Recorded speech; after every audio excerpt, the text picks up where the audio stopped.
Baby weird for riding around with Thug too. Man, spell check. So Fivio Foreign just flashed out on multiple artists and called out Lil Baby for riding around with Young Thug. You know, he put out a tweet and he said, Boosie bugging for leaving me and a couple other real dudes off that list. And Baby Fivio Foreign went off in a chaotic early morning rant, firing off 3 tweets back to back and calling out 6 big-name rappers in one sweep: 50 Cent, Lil Baby, Young Thug, Boogie, Boz, Ruger, and T.I., all before the sun even came up. What really pulls people in is the contradiction sitting right in the middle of it, because at one point, Fivio defended Young Thug against 50 Cent's criticism. Then almost immediately after, he flipped and called Lil Baby weird for staying loyal to that same Young Thug. The exact wording of these tweets matters, so let's break them down clearly. Tweet number 1 read, "Red Boogie buggin' for leaving me and a couple other RNs off that list, and Baby weird for riding around with Thug too." Then tweet number 2 came in even heavier.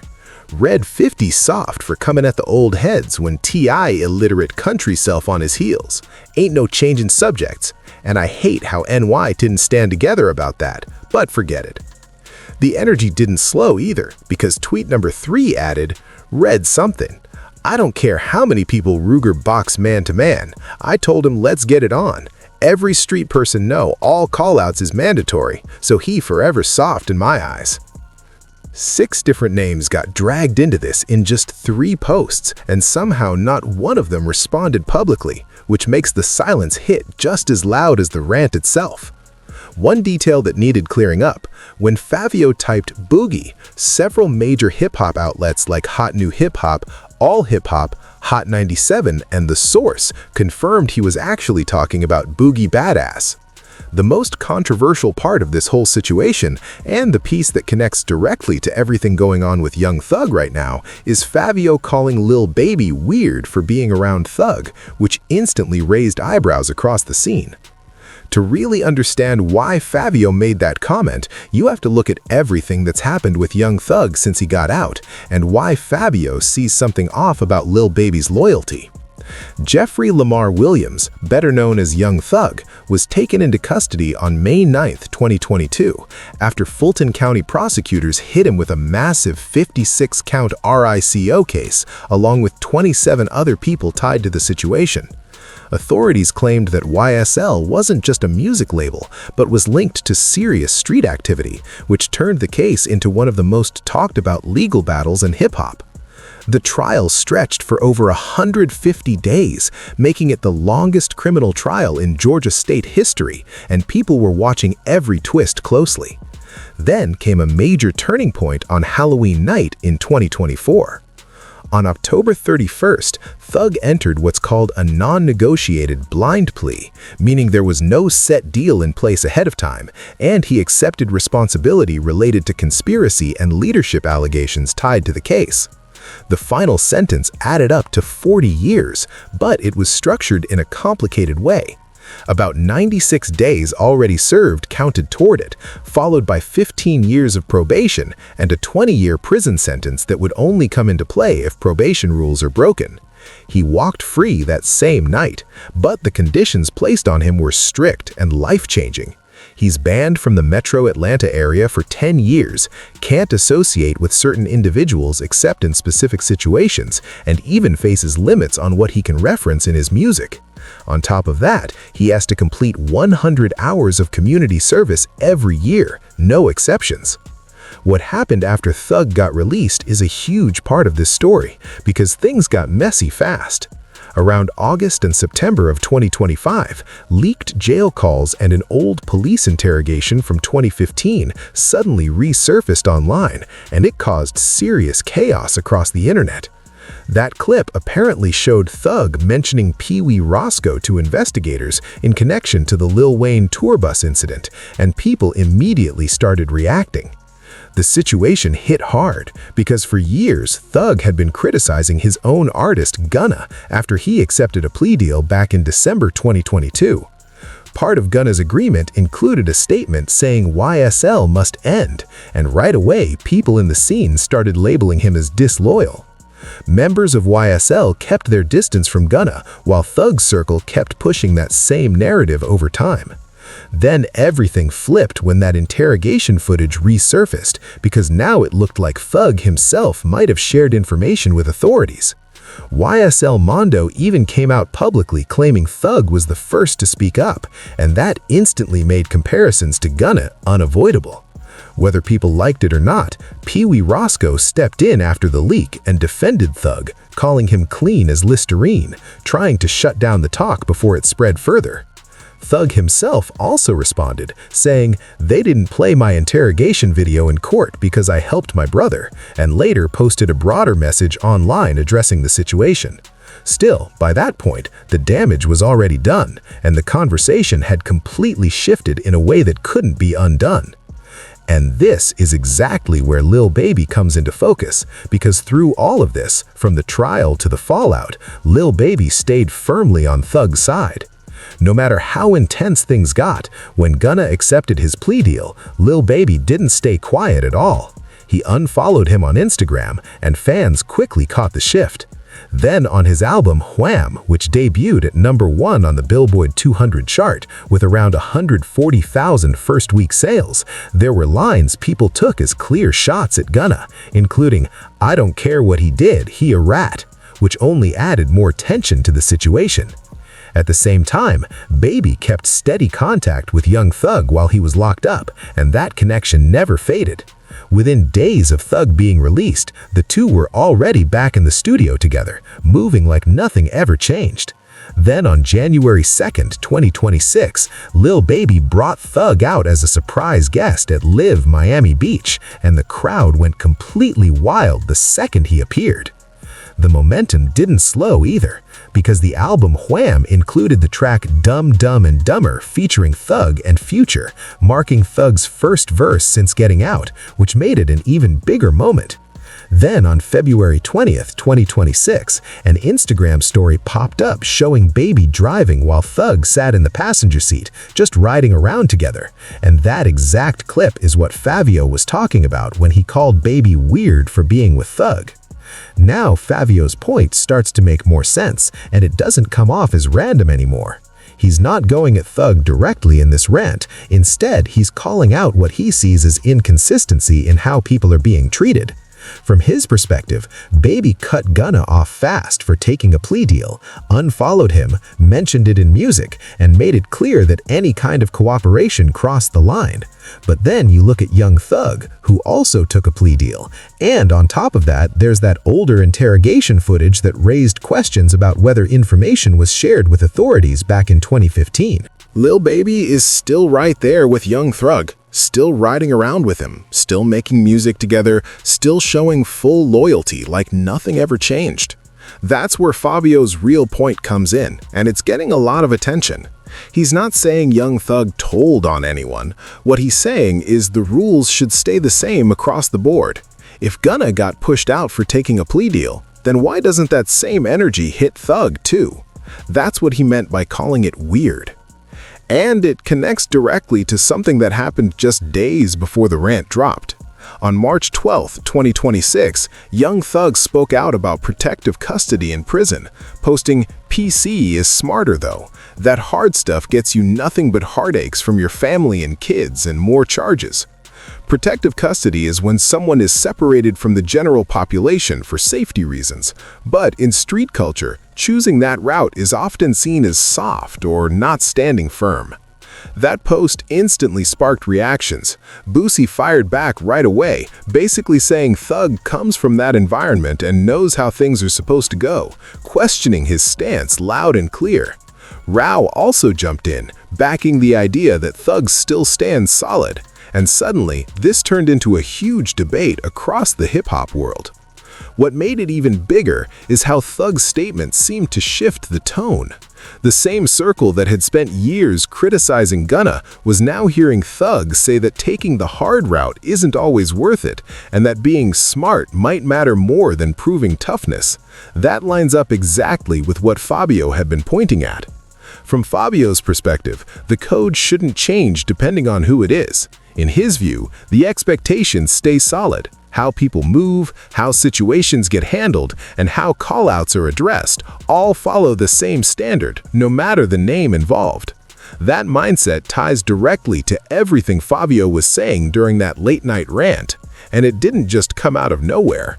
Just 3 days before he went off online, Boosie did something that clearly struck a nerve. He jumped on Instagram Live and shared a list of rappers who, according to him, never went into protective custody while locked up, turning it into a public badge of honor. The list included names like T.I., NBA Youngboy, Diddy, Gucci Mane, and several others, all being highlighted as artists who stayed in general population despite the risks that come with that level of fame. This whole thing started because of Boosie's ongoing issues with Kodak Black, where accusations were being thrown around that Kodak chose protective custody, and the list basically drew a line between who's considered real and who chose the safer route. Here's where things get personal for Fivio. His name wasn't on that list at all, and that didn't sit right with him. So when he tweeted, "Boosie buggin' for leaving me and a couple other RNs off that list," the RNs meant real ones, and he was clearly pointing out that he felt overlooked. He even has his own time behind bars to back it up, 196 days served before his release on August 1st, 2025. And from his perspective, staying in general population is something that deserves recognition. What likely made it hit even harder is what happened next. Meek Mill also spoke up about being left off that same list, and Boosie actually responded to him with an apology, acknowledging the mistake. Fivio didn't get that same response at all. No mention, no correction, nothing, which only added more frustration to the situation. When you connect this back to the Lil Baby situation, it starts to form a bigger picture. In Fivio's eyes, this is all about selective standards: who gets credit, who gets criticized, and who gets a pass. Boosie is out here deciding who qualifies as real, while Lil Baby is showing loyalty in a way that Fivio feels doesn't match the same rules applied to others. And that clash is exactly what fueled the entire rant. From Fivio's perspective, this all comes down to inconsistent standards. He's basically saying decisions are being made off partial information. Lil Baby gets to label someone a rat, Boosie gets to decide who's real, and none of it follows the same rules across the board. In Fivio's eyes, it's simple. Either the rules apply to everyone or they don't mean anything at all. That same energy carried into his second tweet, where he went straight at 5-0. And this part needs some context because things around 5-0 got wild in early 2026. Fivio wrote, "50 soft for coming at the old YNs with T.I. illiterate country self on his heels." And what he meant by old YNs was established New York artists. Basically, Fivio was calling out 50 for going at people from his own city instead of focusing on his ongoing issues with T.I., which were heating up at the same time. Here's where it gets even more chaotic. Around that period, 50 Cent was clashing with the Let's Rap About It podcast crew, Jim Jones, Mino, Fabulous, and Dave East, after they criticized his Netflix documentary about Diddy back in December 2025. 50 fired back publicly, throwing out claims about unpaid rent and even making moves tied to business connections involving Jim Jones's landlord, which had people talking non-stop. And it didn't stop there. Papoose stepped in after dropping Agent Provocateur. More names started getting pulled in, Young Buck found himself targeted, Dame Dash got mentioned, and Benzino was dragged into the conversation too, turning it into a full-blown media storm. All of this was happening at the exact same time T.I. was releasing multiple diss tracks aimed straight at 50, and that situation was escalating fast through February and March 2026. So when Fivio called him out, it wasn't random at all. He was reacting to a moment where tension was coming from every direction at once. Things really picked up on February 22nd when T.I. went on $1 million worth of game and revealed that he and 50 Cent had privately agreed to a versus. But according to T.I., 50 suddenly switched up and acted like that agreement never even existed once it became public, which instantly made things look strange. After that, T.I. didn't hold back at all. He dropped 4 diss tracks back to back, turning the pressure all the way up. One of them, Right One, even called 50 a 5-0 dispatcher while claiming there was paperwork tied to him, which only made things more intense. Then came Lessons, followed by What Bully and Let Him Know, each one keeping the focus directly on 50 and pushing the challenge even further. But then, things crossed into a more personal lane, and that's when it got even hotter. T.I.'s son, King Harris, posted an Instagram reel wearing a shirt featuring 50 Cent's late mother, Sabrina Jackson, which many people felt went way too far. Not long after, T.I.'s oldest son, Domani, dropped Miss Jackson, a diss written like a letter aimed at 50's late mother, adding even more tension to an already explosive situation. 50's response didn't come through full tracks in the same way. Instead, he leaned heavily into social media, posting trolling content and memes, even bringing T.I.'s wife, Tiny, into the mix on his page. One post read, "Goes to old rappers still trying to battle rap. I don't need to rap, you need me to rap," making it clear he was taking a completely different approach to the situation. Then, on March 13th, just 2 days before Fivio's rant, 50 dropped an untitled track that seemed to take aim at multiple people at once, including T.I., Papoose, and Fabulous, keeping the chaos alive from every angle. This is exactly why Fivio called 50 soft, and it wasn't about defending T.I. either. He even criticized T.I. in the same breath, calling him old illiterate country self, which shows he wasn't picking sides. From Fivio's perspective, T.I. was stepping up directly with diss tracks and career challenges, while 50 was spreading his attention elsewhere instead of facing that situation head-on, and that's what didn't sit right with him. Fivio added, "I hate how New York didn't stand together about that, but forget it." And that line really shows where his frustration is coming from. That's the emotional core of everything he said. When T.I., an Atlanta artist, was going hard at 50 Cent, someone seen as a Queens legend, there wasn't a strong wave of support from New York rappers stepping up behind him. At the same time, it made things look even more divided because several New York artists were also going at 50 during that same stretch. Mino dropped Bleed Like Us on March 11th, and Papoose released Agent Provocateur that same day, which only added more tension. Instead of coming together, the New York scene looked split and all over the place, and for Fivio, that goes against what the city is supposed to stand for. Now here's where it connects back to Young Thug, and the timing is key. Around September 1st and 2nd of 2025, right when accusations about Thug started circulating online, 50 Cent posted a video on Instagram that got people talking. The clip showed someone dancing dramatically in the rain with the caption, "This how you gotta move in the streets now, because these dudes are telling, be careful now." And even though no names were mentioned, the timing made it clear who people thought it was about.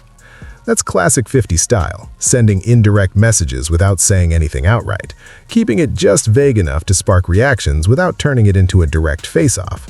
And that's exactly why Fivio called him soft in that tweet. From Fabio's perspective, it's about how situations are handled. Instead of addressing issues directly, 50 often uses indirect posts and subtle shots that target people's reputations without fully stepping into a direct clash. And that approach is something Fivio clearly doesn't respect at all. Here's where things really get interesting. If Fivio was stepping in to defend Young Thug from 50 Cent's indirect shots, then why turn around and call Lil Baby weird for supporting that same person? That contradiction had people confused in real time, trying to figure out what side he was really on. But once you break it down, it starts to make more sense. Fivio isn't defending Young Thug as a person or saying he did nothing wrong. What he's really calling out is how 50 Cent moves, picking targets he feels won't respond directly instead of stepping into clear direct situations. That's the pattern Fivio is criticizing when it comes to 50. At the same time, his issue with Lil Baby is completely different. That criticism is about how Baby handled Gunna compared to how he's treating Thug now. From Fivio's perspective, Baby was quick to distance himself from Gunna over a plea deal, but doesn't keep that same energy when it comes to Thug, even though there are similar elements involved. So both sides of Fivio's rant are really about the same thing: consistency. He's pointing out what he sees as double standards, just from two different angles involving two different people. It's a layered take, and honestly it doesn't translate well into short posts, which is probably why so many people misunderstood what he was trying to say at first. Then there's the third tweet, which brings in a whole different situation happening at the same time. Fivio wrote, "I don't care how many people Ruger box man to man. I told him let's get it on. Every street person know all callouts is mandatory, so he forever soft in my eyes." And this was aimed at Ruger. Ruger, whose real name is Denzel Charles, is a Chicago South Side rapper connected to the Gangster Disciples. He gained major attention when Kanye West played his GD anthem back at the third Donda listening party in 2021, putting him on a much bigger stage overnight. On Saturday, March 14th, the night right before Fivio's rant, Ruger stepped into the spotlight and won a celebrity boxing match against K-Mac at the Branch Rick's Promotions 13 event in Miami. That win instantly turned into a bigger moment when Ruger called out G Herbo for his next fight, keeping the energy going and putting more attention on himself.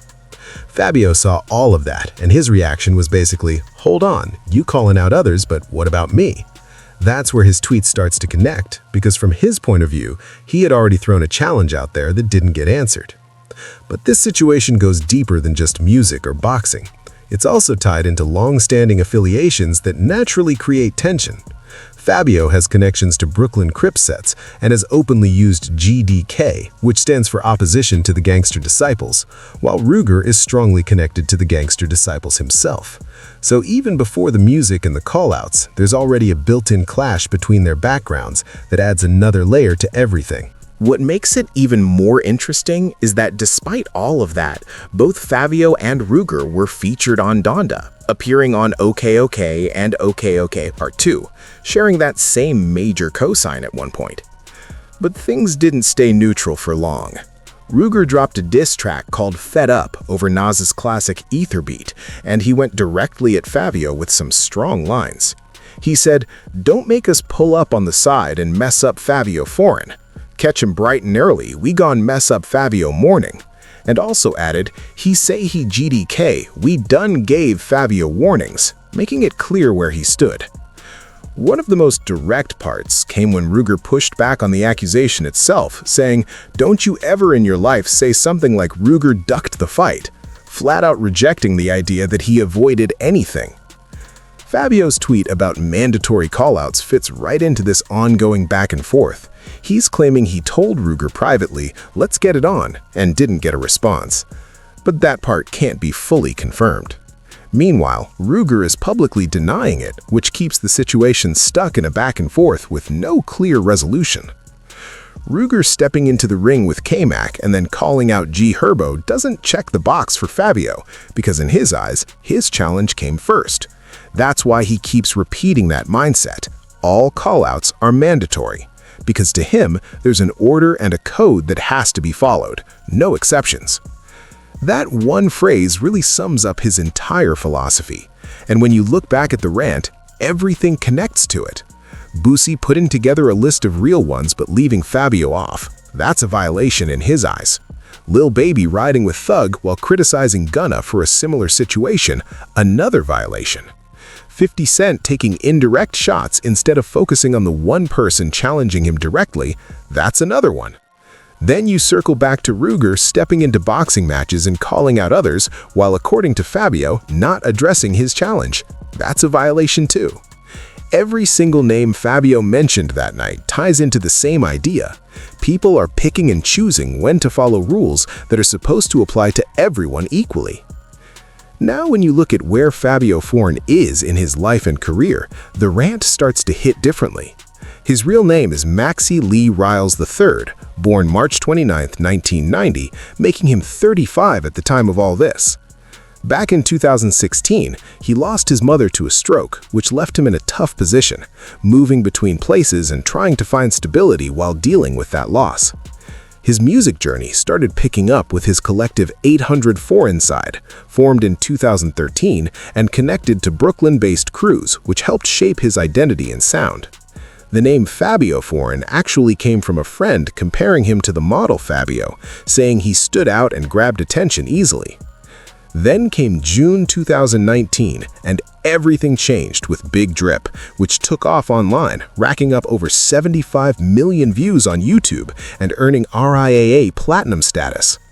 That momentum led to a major deal with Mace's Rich Fish Records in partnership with Columbia Records, reportedly worth a significant amount, putting him on a much bigger stage almost overnight. The deal was reportedly around $1.5 million, but here's the part that really stands out. Fivio initially only received a $5,000 advance, and no lawyer looked over the contract before he signed it, which raised a lot of eyebrows later on. On top of that, Mace reportedly took 50% of his earnings, making the situation even more intense once people started breaking it down. Then 2022 came through with major momentum. Fivio landed a feature on Drake's track, Demons, which hit number 34 on the Hot 100, and he also locked in a spot on the XXL 2020 freshman list, putting him right in the spotlight. Around that same time, after Pop Smoke passed on February 19, 2020, a lot of people started looking at Fivio as one of the main voices carrying Brooklyn drill forward, even having a chest tattoo that says, "The smoke will never clear," which added to that image. His career peak came in 2021 with that huge verse on Kanye West's Off the Grid from Donda, which climbed all the way to number 11 on the Hot 100, still his highest charting track to this day. Then in April 2022, he dropped his debut album, Bible, executive produced by Kanye, and it debuted at number 9 on the Billboard 200 with around 29,000 first-week sales. But after that, things didn't stay at that same level. There weren't any major breakout hits in 2023 or 2024, and some of his moves started getting mixed reactions online. A politically themed track with Kodak Black, titled On My Bloodbath 47RD, dropped alongside a controversial video that drew heavy criticism. And he also publicly supported Tory Lanez during the Megan Thee Stallion case, which kept him in constant debates across social media. Then January 2025 brought legal issues in New Jersey involving weapon possession and assault-related charges, leading to 196 days in jail before he accepted a plea tied to third-degree terrorist threats. He was released on August 1, 2025 with time served plus 3 years of probation, including mandatory testing requirements. His partner Jasmine Giselle played a big role in pushing him towards sobriety. And on March 1, 2026, just 2 weeks before this rant, Fivio posted 2 months sober, showing he was trying to turn things around. Even outlets like All Hip Hop pointed that out while covering everything, which added an interesting layer to the timing of his outburst. When it comes to money, estimates of Fivio's net worth vary a lot. Some sources, like Celebrity Net Worth, place it around $1.5 million, while other lesser-known sites push it closer to $3 million.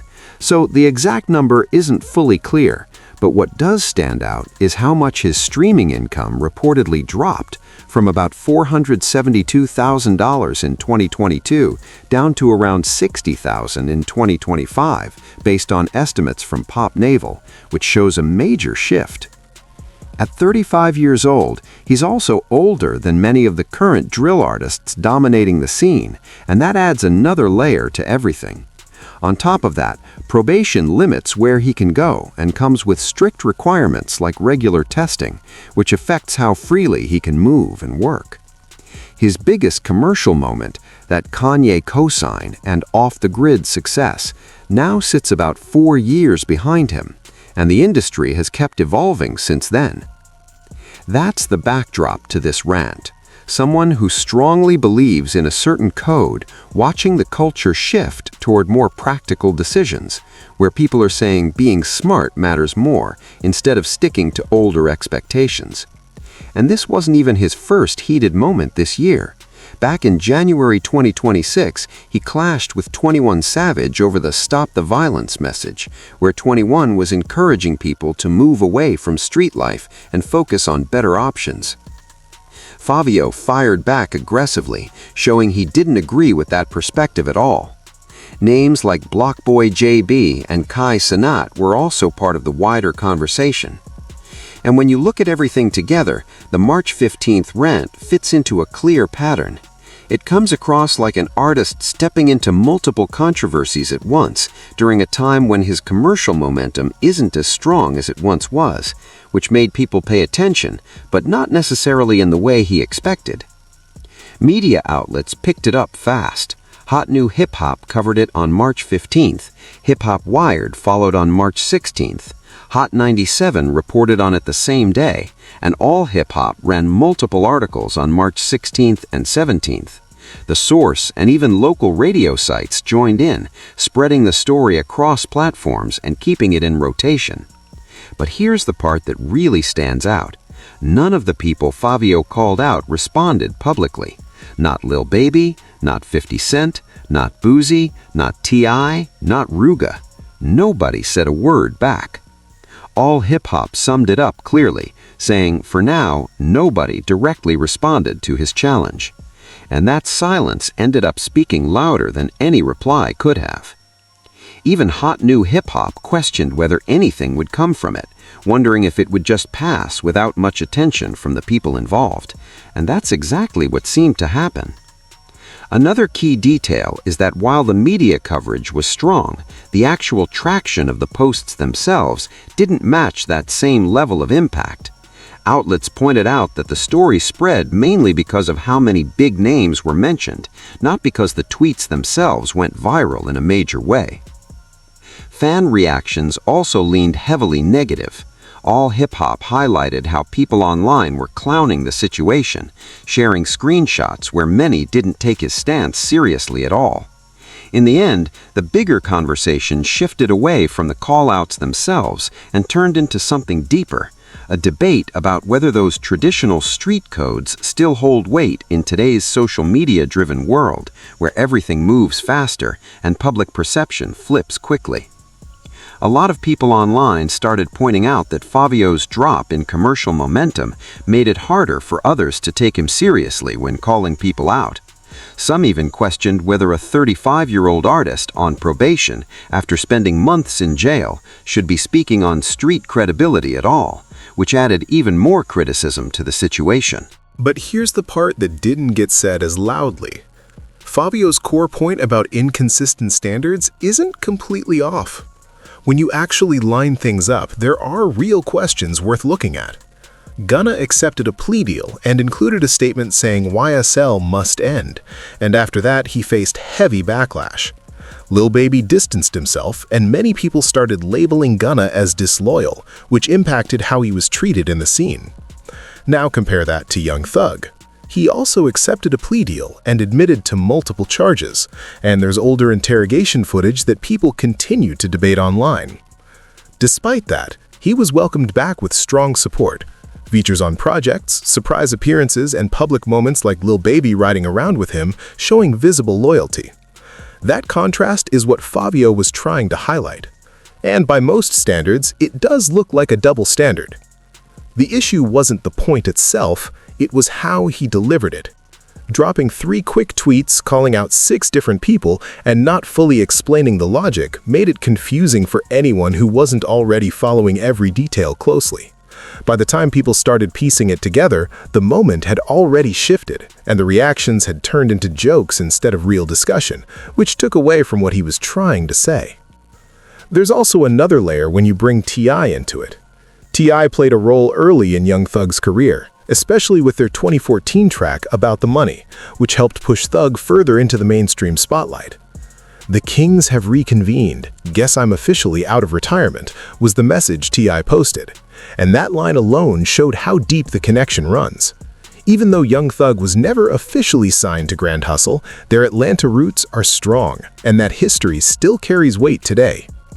So when Fivio called out 50 Cent for going at Young Thug instead of focusing on T.I., he was really pointing to something bigger.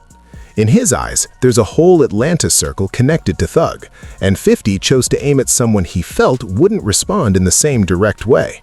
Meanwhile, T.I. dropped 4 diss tracks in a row, putting everything out there clearly, while things around him started getting more personal online, involving family references, which only made the situation more intense.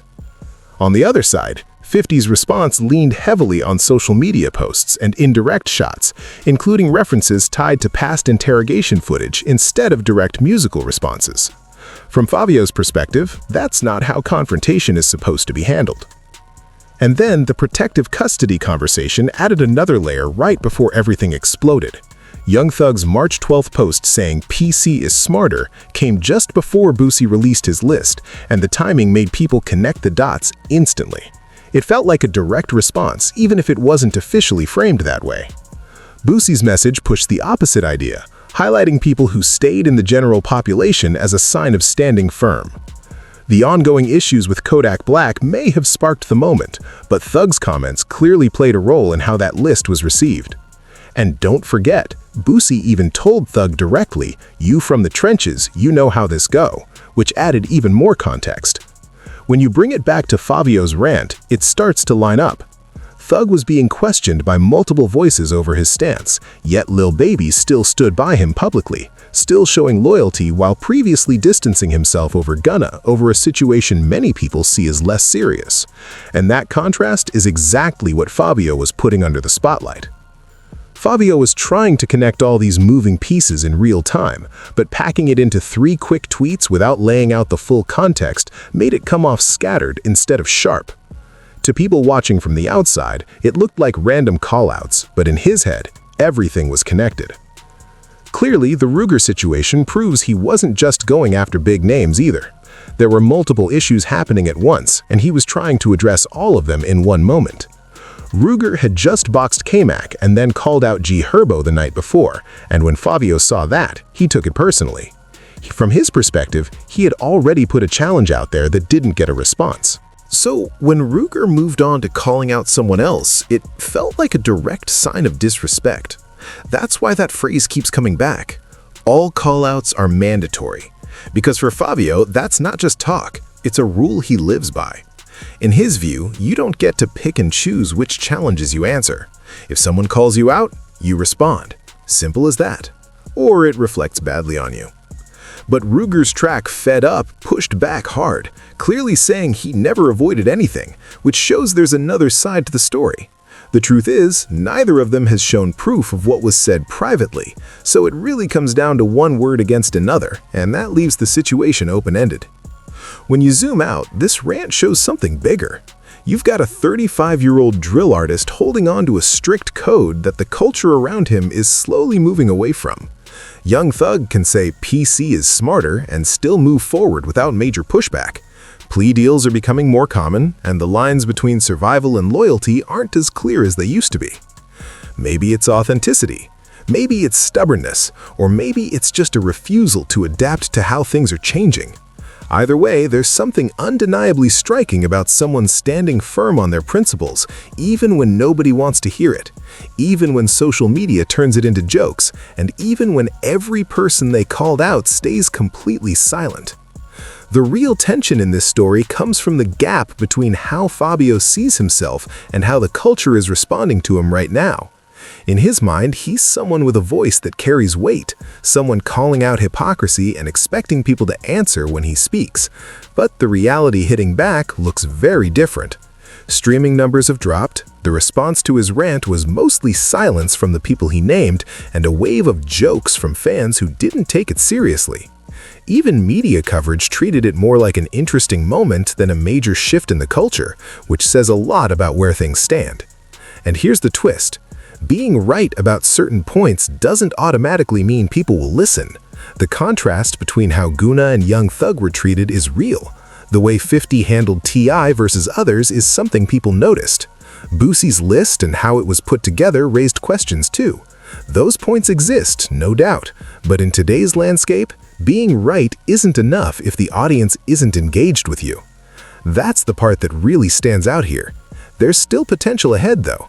DJ Academics mentioned that when Fivio's deal with Mace and Columbia runs out, a new contract could possibly reach up to $5 million, but that depends on whether he can rebuild momentum. Right now, there are real challenges in place. Probation limits his movement, regular testing is required, and he's been open about the mental side of staying sober after years of heavy use, which isn't easy at all.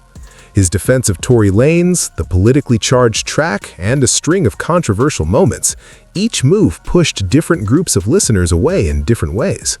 Now you add a rant calling out 6 people with 0 response, and that becomes part of his track record too, whether people agree with him or not. At 35, Fivio is standing at a real crossroads that a lot of artists eventually face. The question isn't really about hitting that same commercial peak again, because moments like that Kanye off-the-grid run are rare and hard to repeat. The bigger question now is whether there's still a lane that truly values what he brings to the table. His commitment to a certain code and his direct, confrontational style still connects with a specific audience, no doubt, but that audience has been getting smaller over time.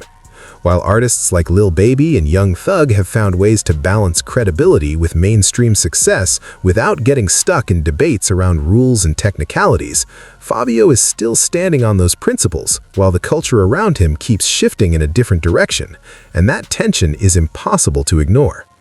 But hip-hop has a long memory, and staying consistent can still pay off over time. Artists who once got laughed at for being too rigid or too set in their ways have, in some cases, come back around and gained respect simply for never switching up. If you made it this far, drop a like, subscribe, and share your thoughts in the comments, because this whole situation still has people divided, and the conversation is far from over.